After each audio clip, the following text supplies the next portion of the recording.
पुराने लीडर हैं हमारे जनता दल यू के और मुख्तलिफ गांव से आए हुए हमारे जनता दल यू के साथी। आज का दिन काबिल मुबारकबाद दिन है कि हम संसद संवाद में बैठे हुए हैं बात करने के लिए, और इसका उद्देश्य है कि जनाब नीतीश कुमार वज़ीर-ए-आला बिहार का जो 18 वर्षों का जो शासनकाल है, जो तरक्की के लिए एक सिंबल के तौर पे जाना जाता है। आप बहुत सारे वज़ीर-ए-आला को देखा होगा इन 70 वर्षों में, और ये जो 18 वर्षों का काल है जिसमें जो नारा जनाब नीतीश कुमार वज़ीर-ए-आला बिहार ने दिया, इंसाफ के साथ तरक्की तो हो सकती है, कुछ लोग आगे बढ़ सकते हैं। इंसाफ के साथ तरक्की का मकसद है हर तबके के लोगों को, हर सेक्शन ऑफ सोसाइटी के लोगों को आगे बढ़ने का मौका मिले। और आपने देखा होगा कि इस 18 वर्षों में जो तालीम के सबसे बैकबोन जो तरक्की का रास्ता है तमाम वर्गों के लोगों के लिए, तालीम है, शिक्षा है। और शिक्षा में इनके वज़ीर-ए-आला बनने से पहले सिर्फ 3500 स्कूल सेकेंडरी और इंटर थे बिहार में, और अभी 9500 सेकेंडरी इंटर स्कूल है। हर पंचायत में इंटर और सेकेंडरी स्कूल खोले गए। पहले सिर्फ मैट्रिक में 6 लाख छात्र छात्राएँ फॉर्म भरती थी और इंटर में 6 लाख भरती थी, और आज जो है 12 लाख 12.5 लाख मैट्रिक में और 12.5 लाख बच्चे बच्चियाँ इंटर में फॉर्म भर रही है, और जिसमें आधी आबादी छात्राओं का है।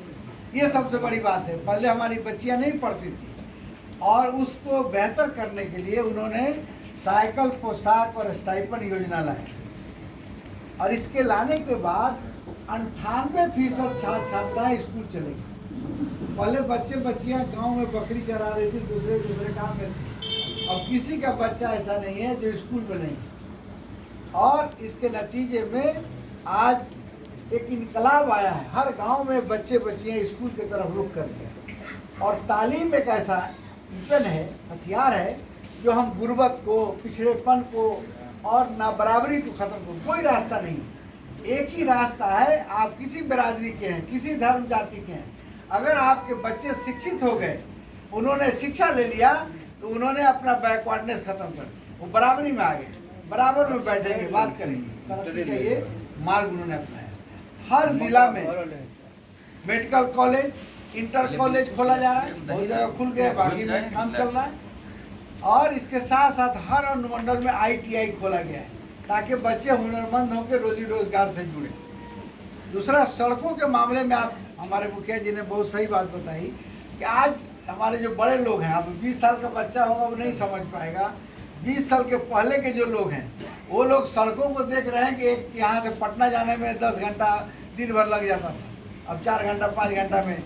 आज चले जाइए कोसी के क्षेत्र में कितने बड़े बड़े पुल बने, सड़कें बनी हैं। गांव में जो वज़ीर-ए-आला बिहार ने जो ये जो 7 पॉइंट प्रोग्राम लाया, उसके नतीजे में आज जो है हर घर में नल का जल मिल रहा है, हर गांव में सड़कें बनी हैं, नाला बना है, और उसके तहत स्टूडेंट क्रेडिट कार्ड दिया जा रहा है। और जो बच्चे बच्चियां मैट्रिक में फर्स्ट कर रहे हैं उनको 10,000, जो बच्चियां इंटर में फर्स्ट कर रही हैं 25,000, और जो है छात्राएं ग्रेजुएट कर रहे हैं उनको 50,000 रुपये दिए जा रहे हैं, ताकि तालीम में लोग आगे आए। उसी तरह से आप स्वास्थ्य के क्षेत्र में देखिए, पहले हॉस्पिटलों का क्या हाल था, और आज तमाम हॉस्पिटल को बेहतर किया गया है। लेकिन आप जानते हैं कि ये बिहार का लोगों का काम करने का एक जो सरकारी हो गए वो नहीं चाहते हैं।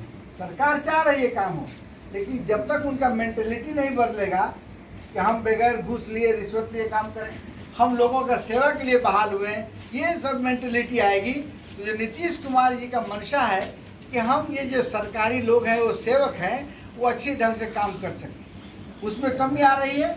इन लोगों को इस मेंटेलिटी को बदलना होगा कि आपको सरकार तनख्वाही दे रही है, इसलिए आप इस काम को करें। और तालीम में इनकलाब लाने के लिए आपने देखिए, आपके तकरीबन 4 लाख टीचर बहाल किए गए, और अभी 1,70,000 टीचर का जो है एग्ज़ाम चल रहा है। बहुत जल्द वो लोग बहाल हो जाएंगे। तालीम के मैदान में एक इनकलाब आएगा। उसी तरह से आप इलेक्ट्रिक के क्षेत्र में देखिए, पहले बिजली का क्या हाल था और आज जो है पूरे बिहार में हर आदमी को घर घर में लाइट का इंतजाम है और उसको हर तरह की सहूलत दिए गए हैं। इस तरह से इनकलाब आया है।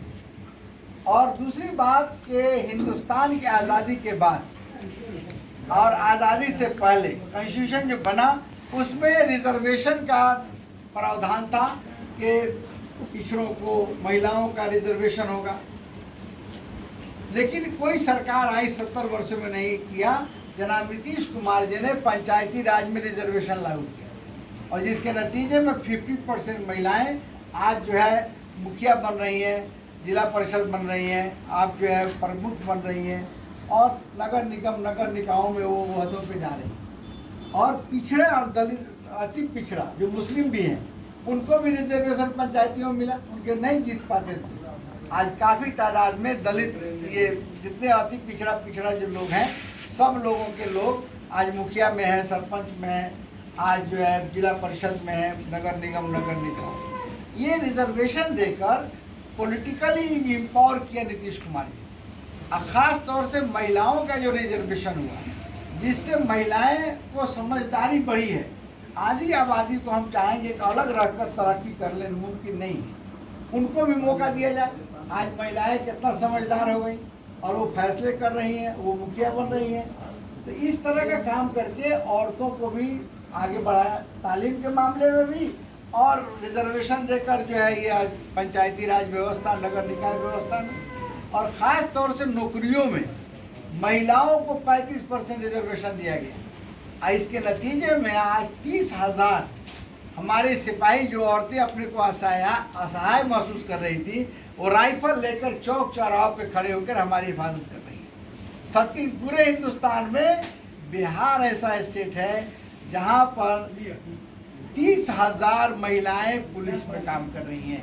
काफ़ी तादाद में महिलाएं टीचर बनी हैं, ब्लॉक में, बैंकों में, मुख्तलिफ चीज़ों में, जगहों पे वो काम कर रहे हैं। ये नीतीश कुमार का देन है। और अभी क्या है, मुल्क में जो हुकूमत बनी है नरेंद्र मोदी जी की, उनकी हुकूमत फासिस्ट ताकतों के हाथों में है, जो मुल्क के अंदर नफरत फैलाना चाहती है, मुल्क के अंदर बिखराव चाहती है। इसलिए जब तक वो बिखराव नहीं चेक करेगी तो 80% जो आबादी, हिंदू आबादी है, उसको अपने तरफ कर हम चाहती है वोट लेकर सरकार चलाएं। और दूसरी तरफ विचारधारा है, एक तरफ विचारधारा गोडसे का है, एक तरफ विचारधारा आरएसएस का है, गोलवलकर का है, दूसरी तरफ विचारधारा गांधी जी का है, उसके बाद लोहिया जी का है, जयप्रकाश नारायण का है, अंबेडकर का है। इन दो तरह की विचारधारा है। लड़ाई अभी विचारधारा की है।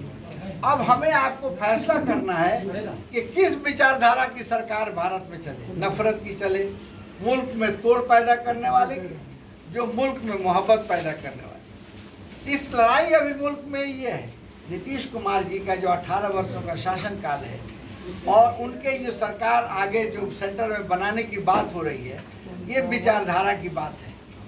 अगर संविधान के लिखने वाले डॉक्टर भीमराव अंबेडकर ने संविधान में बराबरी की बात कही, मोहब्बत की बात कही, और इन लोगों का है नफरत फैलाकर मुल्क के अंदर राइट कराकर अपने को सरकार में आ जाना है, तो अभी बहुत क्रूशियल दौर से हम गुजर गए।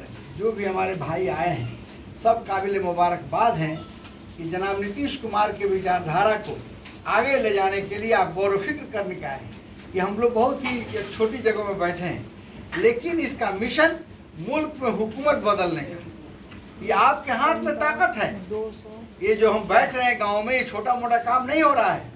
जब आपके दिमाग में ये बात आ जाएगी कि मुल्क में नफरत की सरकार नहीं रहेगी, मुल्क में मोहब्बत की सरकार चलेगी, मुल्क में तरक्की ऐसा हो जो सबको बढ़ने का मौका मिलेगा, और वो सरकार ऐसी है मोदी जी की जो चाह रही है संविधान बदल देना। अभी चुनी हुई सरकार अरविंद केजरीवाल की है, उसको ट्रांसफर पोस्टिंग का अधिकार था, उस सुप्रीम कोर्ट में गया, सुप्रीम कोर्ट ने ऑर्डर दिया कि चुनी हुई सरकार ट्रांसफर पोस्टिंग करे, उस बिल ला दिया और बदल दिया संविधान को, कहा कि नहीं, एलजी जो है गवर्नर वो करेगा। सुप्रीम कोर्ट ने कहा कि भाई चुनाव जो होता है उसमें चुनाव में जो चुनाव आयुक्त होगा वो चुना जाएगा सुप्रीम कोर्ट के और पार्लियामेंट के मेंबर से सब मिलाकर। उसने फिर उसमें भी कानून लाकर चाह रहे कि नहीं हम जो चाहेंगे वो। तो इस तरह से हमें सोचना है कि 2024 का चुनाव जो होगा उसमें हम कैसी सरकार लाएंगे, इसके लिए हम सब बैठ रहे हैं। और 25 में कैसी सरकार हो, और ये फैसला आप बैठे हैं जरूर गांव देहात में, फैसला आपके हाथ में, पावर आपके हाथ में।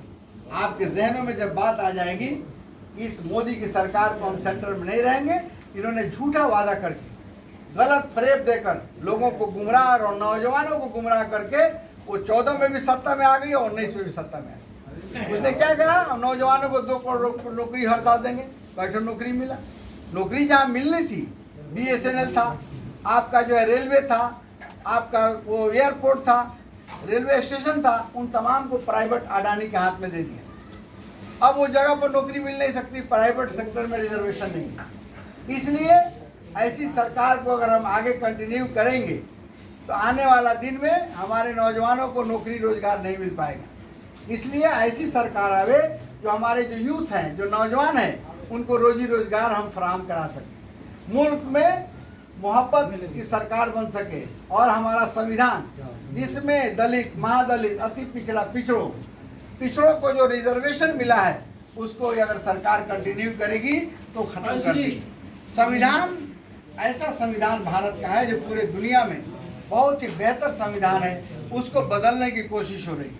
तमाम संस्थाओं के नाम बदले जा रहे हैं। जो संस्थाएं कॉन्स्टिट्यूशनल संस्थाएं हैं जैसे CBI, ED, इनकम टैक्स, इन संस्थाओं को हमारे जो भी अपोजिशन के लीडर हैं उनके घर पर छापे मरवा कर जेल भेजे जा रहे हैं। और उनके भी पहले जो जेल जा चुके हैं वो लोग जब वहाँ जा रहे हैं भाजपा में तो उनको माफ़ कर दिया जा रहा है। इस तरह का व्यवस्था लागू किया गया। लालू यादव ने कहीं पैसा नहीं निकाला है, उनके संस्था के लोगों ने गलत किया, जो लोग सरकार में थे एम्प्लाई, लेकिन उनको जेल भेजा गया। और जेल में भेजकर और बार बार जो है जब जेल में उनको बेल हो गया उनको भी फिर जेल भेजने की कोशिश हो रही। और बार बार एक आदमी पर जब एक बार सज़ा हो गई तो कितना बार सज़ा दी। और उसी तरह से पूरे हिंदुस्तान के जितने भी अपोजिशन पार्टियां हैं उनको गलत ढंग से फंसाने की कोशिश की जा रही है।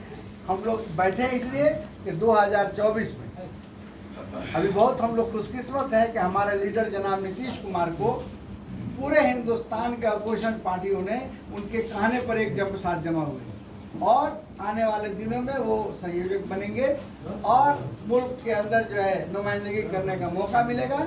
इसलिए हमारा इस स्टेट में 40 सीट हमारा है पार्लियामेंट का। हम सब मिलकर कोशिश करें कि हम 40 के 40 सीट जीतकर और जनाब नीतीश कुमार का जो यहाँ महागठबंधन की सरकार है, इसको इंडिया अलायंस की सरकार राष्ट्रीय स्तर पर बनी है, उसकी सरकार बने, मुल्क की क़यादत करे, जो मुल्क में मोहब्बत और भाईचारगी। आज 80% आबादी हिंदू है, 20% में जितने हमारे जो मुस्लिम और या सिख ईसाई जितने भी हैं, लेकिन ये 20% आबादी इत्मीनान से जी रहा है, कोई दिक्कत नहीं है। लेकिन ये लोग जानबूझकर जहाँ जहाँ इनकी सरकारें हैं वहाँ नफरत फैलाकर, लड़ाई कराकर तूफान खड़ा कर रहे हैं। आज मणिपुर बहुत शांति था, मणिपुर में रिजर्वेशन लाया, वहाँ हिंदू और सिख ये ईसाई ज़्यादा हैं और वह रिजर्वेशन ला कर लड़ा कर पूरे मणिपुर को बर्बाद कर। नो जो है अभी जो कि हरियाणा में बहुत ही शांति था और वहाँ पर लोग मोहब्बत से रहते थे, वहाँ भी दंगा करा कर वहाँ नफरत फैला। इसलिए अगर ये लोग रहेंगे तो मुल्क के अंदर स्थिरता नहीं रहेगी। हम लोग कोशिश करें कि आने वाला 24 में जनाब नीतीश कुमार की क़यादत के जो लोग खड़े होंगे उसको जिताकर और 24 में हम सरकार जो है दिल्ली में कि हम जो हमारे ये इंडिया अलायंस की बने, इसके लिए हम लोग कोशिश कर रहे हैं। जय हिंद, जय भारत।